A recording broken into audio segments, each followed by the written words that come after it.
Hey everyone, today in this video, I'm going to show you how to restart. This is not the same as a factory reset. I'm just going to show you how to restart your iRobot Roomba Combo 2 Essential.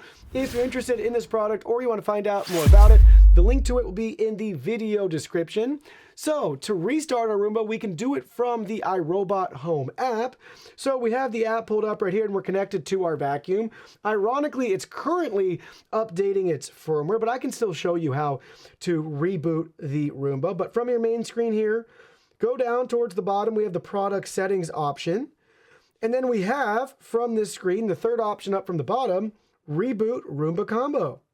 And here we go. We have a little prompt that says this process may take a few minutes. All settings will be saved and available once the robot powers back on and connects to the cloud. So you're not factory resetting anything.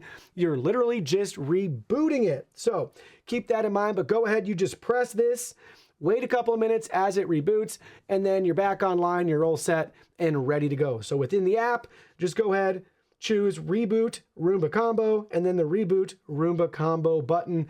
That's it. Super simple and straightforward.